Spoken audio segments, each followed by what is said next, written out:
인천시가 뉴 홍콩시티 프로젝트 비전 선포식을 갖고 본격 추진에 나섰습니다. 인천의 지정학적 위치와 항만과 공항, 대규모 경제 자유구역을 기반으로 글로벌 도시로 도약하겠다는 계획입니다. 부천의 한 대학교에서 시각장애인 등 보행 약자를 돕는 스마트폰 애플리케이션을 개발해서 주목받고 있습니다.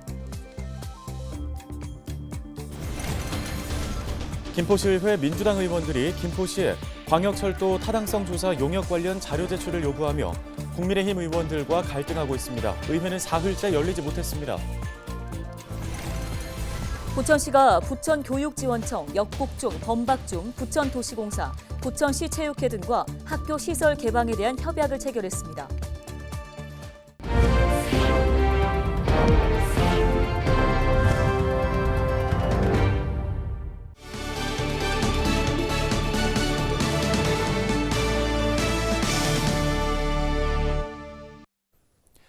여러분 안녕하십니까? 헬로티비 뉴스입니다. 첫 소식입니다. 인천시가 민선 8기 핵심 공약으로 내놓았던 뉴 홍콩시티 프로젝트를 본격적으로 추진합니다. 네, 인천의 지정학적 위치와 항만과 공항, 대규모 경제자유구역까지 글로벌 도시로 도약할 수 있는 잠재력이 충분하다는 시각입니다. 이관성 기자입니다. 함께 보시죠. 인천시는 첨단 혁신도시와 국제자유도시, 성장 거점 도시를 뉴 홍콩시티 프로젝트의 3대 목표로 삼았습니다. 또 글로벌 전략산업 육성과 도시공간 창출, 추진 기반 구축 등 12개 전략도 준비했습니다. 인천시는 글로벌 전략산업을 육성하기 위해 바이오와 반도체, 항공정비 MRO와 스타트업 등 투자 유치 환경을 조성하고 해상풍력과 수소 등 재생에너지 특구 건설과 해양항공 융합 물류허브를 구축할 계획입니다. 인천형 특화금융 환경과 관광 문화 기반까지 확충하면 세계인들이 투자하기 좋은 도시가 될 수 있다는 시각입니다. 대한민국 최대의 경제자유구역이 있고 또 인천공항과 항만을 통해서 소위 말하면 100만 명 이상 되는 147개 도시가 바로 우리로부터 3시간 거리 이내에 존재한다는 이런 지정학적 여건. 인천시는 또 글로벌 도시공간 창출을 위해 세계 한인 네트워크와 글로벌 네트워크를 연결하고 국제기구 행사 유치와 지방정부 간 연대 협력 체계 구축에 나설 계획입니다. 섬과 섬을 연결 발전시켜 해양도시의 정체성을 갖추고 해양지역 특화 발전 전략도 함께 마련합니다. 인천시는 글로벌 도시 기반 구축을 위해 랜드마크 건설과 글로벌 허브에 맞는 교통망 구축에 나서고 AI 기반의 초스마트 도시와 글로벌 언어, 교육, 서비스 자유도시를 만들기로 했습니다. 이 같은 계획을 추진하기 위해 투자 유치와 행정 지원, 규제 완화 등 내용을 담은 가칭 인천 자유도시 특별법 제정도 준비하고 있습니다. 인천시는 여건 분석과 기본 구상 및 부분별 계획 수립, 투자 유치 계획 등을 담은 마스터 플랜 용역을 곧 진행해 올해 안에 가시적 성과를 보이겠다고 밝혔습니다. 또 자문단과 민관 추진 협의체를 지속 운영해 다양한 의견을 듣겠다고 덧붙였습니다. 헬로티비 뉴스 이관서입니다. 다음 소식입니다. 캠프마켓의 토양 오염을 정화 중인 국방부가 조병창 병원 건물을 4월까지 철거할 것으로 보입니다. 부평구는 16일 캠프마켓 조병창 병원 건물 철거 신청을 검토하고 서류상 하자가 없어 건물 해체를 허가했다고 밝혔습니다. 국방부는 지난 7일 건물 철거를 위해 가림막 구조물을 설치하는 등 철거 작업을 준비해 왔는데요. 부평구가 철거 허가를 내주면서 건물 철거를 계속 진행할 수 있게 됐습니다. 국방부는 4월까지 조병창 병원 건물 철거 작업을 마무리한다는 계획인데요. 역사 문화 가치 보존을 위해 철거를 반대해온 시민단체는 현장 시위를 이어가고 있습니다. 인천시가 창업 생태계를 조성하고 관련 기업을 육성하기 위한 시행 계획을 내놨습니다. 우선 시는 인천형 창업 인프라를 만들기 위해 환경 분야 연구개발 특구를 지정하고 원도심 개발 사업과 연계해 재물포역 일대와 인천 내항에 창업 공간을 마련할 계획입니다. 창업에 도전하는 이들에게 성장 단계별 맞춤형 지원을 통해 청년 창업기업 100곳을 육성하기 위한 12개의 사업도 추진합니다.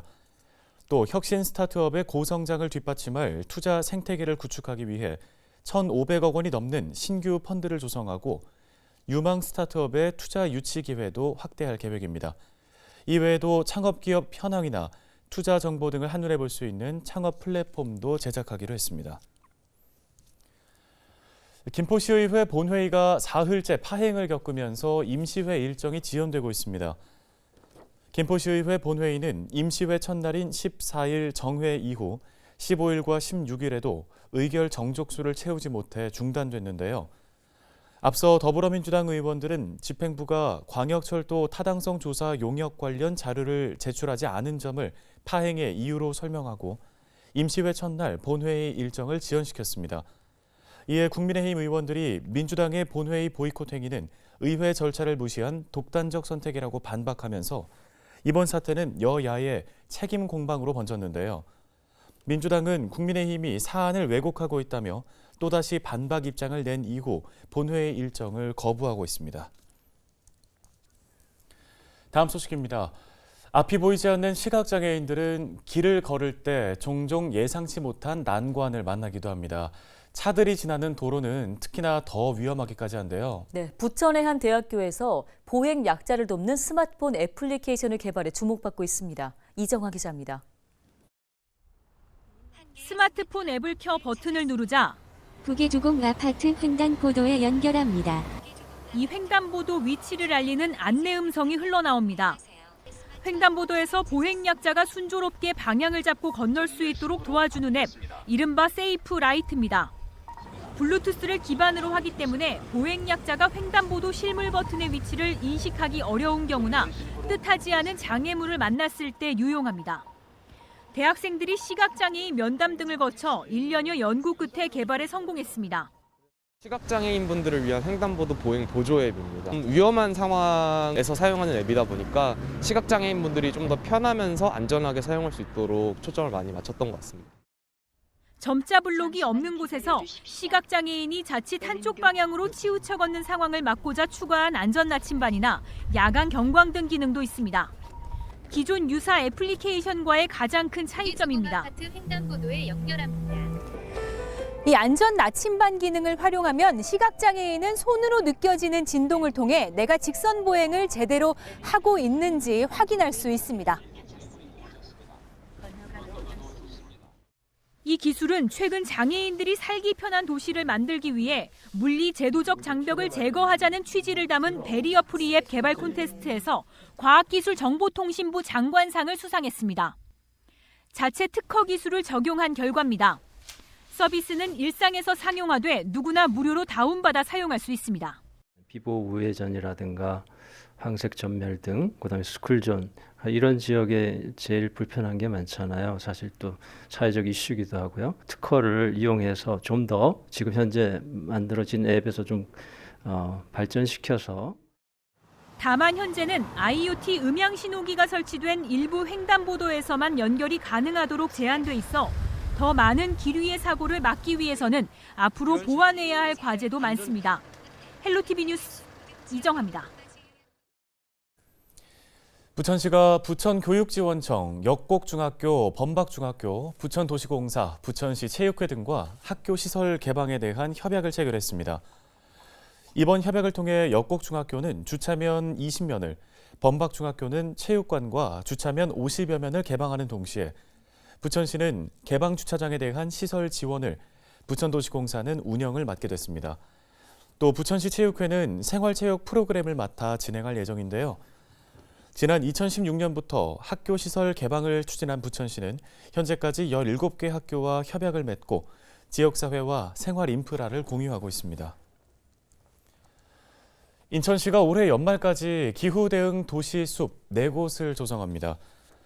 기후대응 도시숲은 식물의 생리적 기능과 잎의 모양, 숲의 구조적 특성을 이용해 열섬 현상과 폭염, 생활권 내 미세먼지를 줄일 수 있는 숲을 말하는데요. 특히 미세먼지의 흡착, 흡수를 통해 농도를 낮춰 양질의 신선한 공기를 공급합니다. 시는 올해 만월산 터널 주변과 제2경인고속도로 주변 등 4곳에 90억 원을 투입해 축구장 12.6개 규모인 9헥타르의 기후대응 도시숲을 조성하기로 했습니다. 오는 4월 공사를 시작해 13만 7천여 그루의 나무를 심을 예정인데 연말까지 공사를 마무리할 계획입니다. 앞서 시는 지난 2019년부터 2022년까지 남동산단과 강화산단 주변, 제2경인고속도로와 수도권 제1순환고속도로 주변 21곳 등에 23억 4천여만 원을 들여 축구장 약 46개 크기인 33헥타르의 도시숲을 조성한 바 있습니다.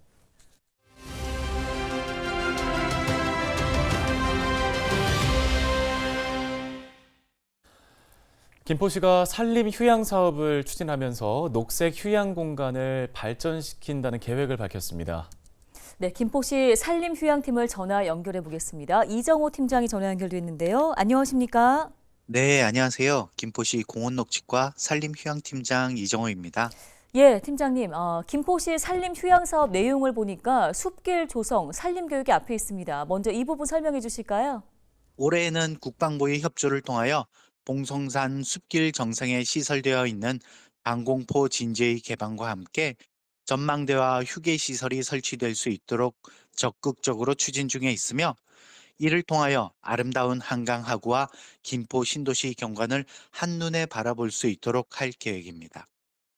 올해에는 장기동 초당공원 유아 숲체험원 조성과 고촌 인양공원 숲체험 활동 공간을 확보하여 더욱 확대된 서비스를 제공할 예정이며 다양한 산림 교육과 더불어 전 연령층의 종합적인 숲체험 프로그램을 전문적으로 제공받을 수 있도록 경기도의 모담산 산림교육센터 건립 협의를 추진 중에 있습니다. 네, 함께 진행하는 산림치유 프로그램과 문수산 또 자연휴양림 탈바꿈은 어떤 내용인 건가요?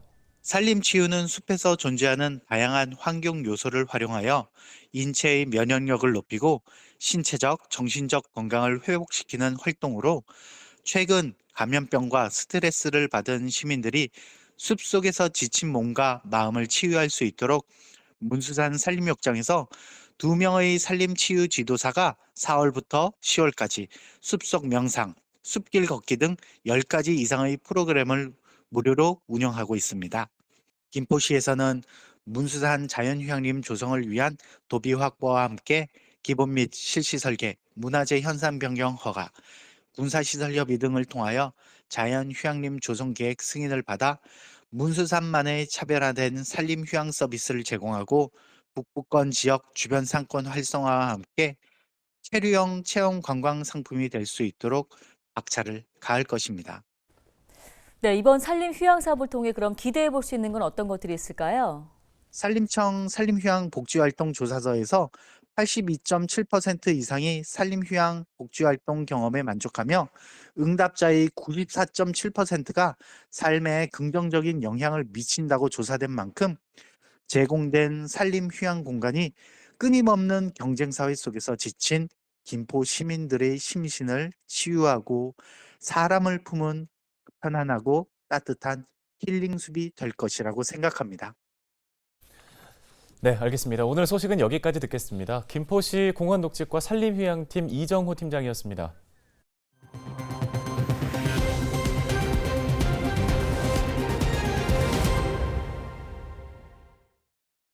부천 탄소중립녹색성장위원회가 출범했습니다. 부천시는 어제 부천시청에서 탄소중립녹색성장위원회 위촉식을 개최하고 송재환 부천시 부시장과 부천 지속가능발전협의회 연구위원인 최진우 위원을 공동위원장으로 임명했다고 밝혔습니다. 분야별 전문가 16명으로 꾸려진 이번 1기 위원회는 앞으로 2년 임기 동안 탄소중립 정책 계획과 시행 등을 심의 의결하는 역할을 하게 됩니다. 부천시는 오는 2050년까지 온실가스 순배출량을 0으로 만드는 이른바 탄소 중립을 목표로 지역 특성과 여건을 반영한 온실가스 감축 로드맵을 설정할 계획입니다. 그동안 임시 개관 상태로 시범 공연을 위주로 열었던 클래식 전용 공연장 부천 아트센터가 오는 5월에 공식 개관합니다. 부천 아트센터는 지하 2층, 지상 5층 규모의 1,400여 객석을 갖춘 대규모 콘서트홀을 조성했고 지자체 공연장 최초로 파이프 오르간이 설치되어 있습니다. 또 연극과 무용, 작은 오페라 공연 등을 할 수 있는 300여 석의 소공연장도 갖추고 있습니다. 뉴스 마치겠습니다. 네, 고맙습니다.